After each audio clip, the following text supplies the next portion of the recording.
प्रभाकर, क्योंकि ये प्रोसेस अब कितनी देर में अरविंद केजरीवाल बाहर आ सकते हैं? क्योंकि अभी सुप्रीम कोर्ट का ऑर्डर जाएगा, तिहाड़ जेल तक पहुंचेगा, उसके बाद कितना वक्त लग सकता है? आज ही क्या हम अरविंद केजरीवाल को जेल से बाहर देखेंगे या कल तक का इंतजार करना पड़ेगा?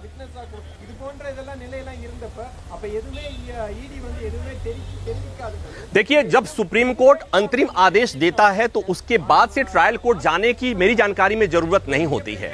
तो मेरे हिसाब से इस अंतरिम आदेश की कॉपी तिहाड़ को भेज दी जाएगी और 5 बजे के पहले पहले अगर कोई टेक्निकल दिक्कत नहीं हो तो, टेक्निकल दिक्कत और इसको कहते हैं अपरिहार्य परिस्थितियों को अगर छोड़ दिया जाए तो अरविंद केजरीवाल 5 बजे के आसपास तिहाड़ से बाहर आ जाएंगे। और यह भी मुझे लग रहा है कि उनकी कल से ही चुनावी सभा शुरू हो जाएगी, क्योंकि समय कम है रवि, और इस चुनावी मौसम में प्रत्येक मिनट प्रत्येक सेकंड बहुत मायने रखेगा। और ये सब जानते हैं, अरविंद केजरीवाल, उनकी पार्टी जानती है कि सुप्रीम कोर्ट से इस अंतरिम जमानत के मिलने का मतलब क्या है। और एक बात और रवि, फिर मैं उस चीजों को रिफ्रेश करने की कोशिश करूंगा कि आज तक 20 साल की न्यायपालिका की रिपोर्टिंग के दौरान मैंने नहीं देखा कि किसी राजनेता को, किसी मंत्री को चुनाव प्रचार के लिए सुप्रीम कोर्ट से या किसी अदालत से चुनाव प्रचार के लिए अंतरिम जमानत या जमानत मिली हो। अलबत्ता यह जरूर हुआ है कि कन्विक्शन के बाद कन्विक्शन स्टे हुआ है,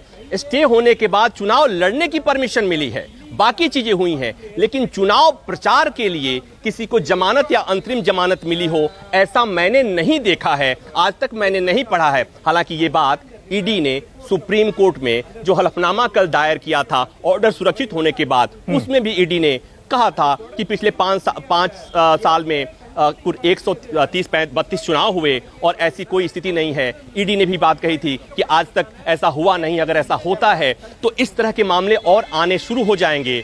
और इसी आधार पर कि इस तरह से एक गलत संदेश जाएगा समाज में, देश के लोगों में, कि अदालत के सामने राजनेता और आम आदमी में समानता नहीं है, जबकि कहा जाता है कि कानून के सामने सब लोग बराबर हैं। तो इसे सुप्रीम कोर्ट ने अगर समझने की कोशिश की जाए तो सुप्रीम कोर्ट ने यह आदेश इसलिए दिया कि कोर्ट ने माना कि एक एक्स्ट्रा ऑर्डिनरी सिचुएशन है और इंतजार होगा प्रभाकर, क्योंकि जैसे रिटर्न ऑर्डर आएगा, वजह क्या दी गई है सुप्रीम कोर्ट की तरफ से, अरविंद केजरीवाल को चुनाव कैंपेन की इजाजत दी गई है, अंतरिम जमानत दी गई है, वो भी बहुत जरूरी हो जाता है। अमित पांडे हमारे साथ बने। अमित, प्रभाकर से हमने समझ लिया है कानूनी क्या दापेच थे, किस वजह से बड़ा ऐतिहासिक फैसला ये कानून की दृष्टि से भी है, लेकिन आम आदमी पार्टी अब इसे भुनाना छोड़ेगी नहीं।